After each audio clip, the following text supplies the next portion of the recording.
Terima kasih Anda masih bersama kami di Kompas Petang. Saya Cynthia Rompas, Saudara. Perhimpunan Bantuan Hukum dan HAM Indonesia atau PBHI melaporkan Ketua MK Anwar Usman dan 4 hakim MK lainnya kepada Dewan Etik Hakim Konstitusi di Gedung MK Medan Merdeka Barat, Jakarta Pusat, Kamis siang.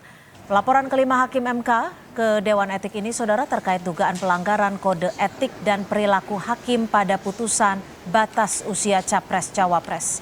PBHI melaporkan 5 hakim konstitusi yang diantaranya adalah Anwar Usman, Manahan Sitompul, Eni Nurbaningsih, Daniel Yusmik, Pancastaki, dan juga Guntur Hamzah kepada Dewan Etik Hakim Konstitusi.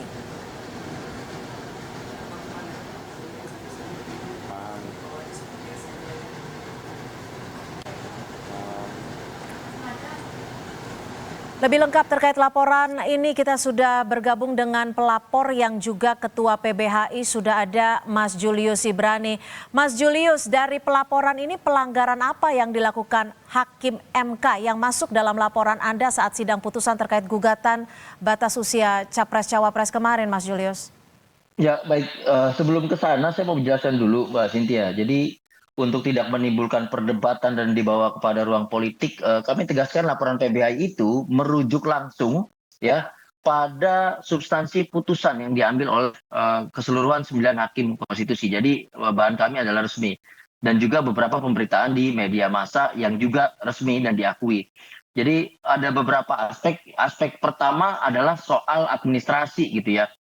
Misalnya pada intinya di mana ada satu surat menyurat yang berisi telah mencabut permohonan, akan tetapi tidak dibahas secara seksama dan tidak juga dikeluarkan penetapan.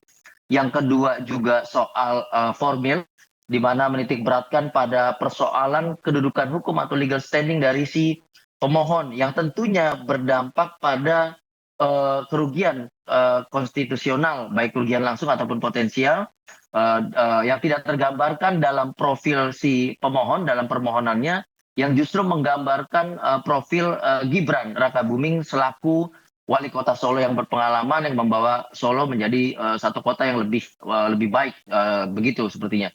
Dan yang ketiga adalah kaitannya dengan hal-hal yang substantif, jadi di klaster material, di mana yang paling kami perhatikan adalah selain soal inkonsistensi adalah soal penambahan frasa yang tidak kita temukan di dalam permohonan dan kita tidak temukan juga di dalam petitum, sehingga ini seolah-olah hakim konstitusi bertindak seperti pemohon gitu, dia merevisi sendiri lewat amar putusannya dan kemudian mengabulkan, jadi seperti menyidangkan dirinya sendiri. Itu 3 klaster yang kami laporkan, pada intinya seperti itu, Cynthia. Iya, Mas Julius, apakah ini yang Anda anggap sebagai penambahan frasa ini seperti dalam sidang Hakim MK Sadli Isra ini kan juga sempat memberikan dissenting opinion.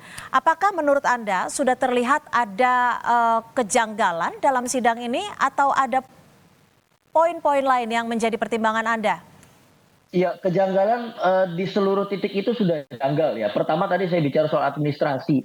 Sebetulnya ketika sudah masuk surat pencabutan permohonan ya, apabila dia sudah diterima oleh kepaniteraan, maka harus disampaikan kepada hakim konstitusi, di dalam rapat pleno dia harus dibahas, lalu dikeluarkan yang namanya produk penetapan. Gitu. Apakah ini dicabut atau dilanjutkan? Tetapi itu tidak ada. Oke. Gitu. Dan itu kami ambil dari putusan. Nah, soal frasa tadi juga perdebatannya adalah yang belum tergambarkan secara jelas terkait dengan elected official. Tetapi saya mau bicara yang lebih sederhana. Ketika petitumnya hanya bicara soal berpengalaman, ya, tetapi kemudian diterjemahkan secara bebas oleh hakim konstitusi, utamanya yang setuju dan mengabulkan dengan kata-kata tambahan pernah garis miring sedang gitu loh. Ya. Padahal tidak diajukan. Artinya kan ini melampaui kewenangannya, dan bisa dikatakan seperti yang Prof Yusri bilang, ini bisa berdampak pada cacat hukum karena penyelundupan frasa tadi gitu. Oke, Mas Julius, terakhir, apa yang Anda bawa terkait dengan bukti-bukti dalam laporan ini dan apa yang didesak oleh PBHI terhadap laporan ini?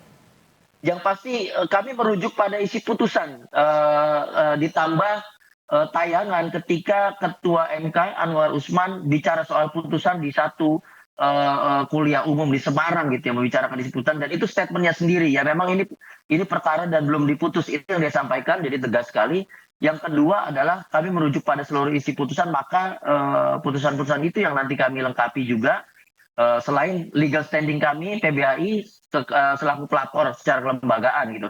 Target kami begini, ini bicara soal kontestasi politik Ya, yang merupakan indikator demokrasi. Jadi dia berdampak pada keseluruhan masyarakat secara nasional. Jangan sampai ruang yudikasi ini harusnya menjadi satu pendidikan publik terkait dengan hak politik, malah dikooptasi, kemudian dia dibajak dan dipolitisasi. Ini yang mengerikan. Dampaknya ke depan, masyarakat tidak percaya pada proses pemilu dan hasilnya. Tentu bisa baik. juga berpotensi pada kekisruhan horizontal. Ini yang kami hindari. Jadi harus dipisahkan. Mahkamah Konstitusi harus dibersihkan dari Oke. mana yang salah, mana yang hitam, dan mana yang benar. Gitu, Cynthia. Baik, terima kasih Mas Julius Ibrani, Ketua PBHI sudah bergabung bersama kami di Kompas Petang. Baik, terima kasih, Cynthia.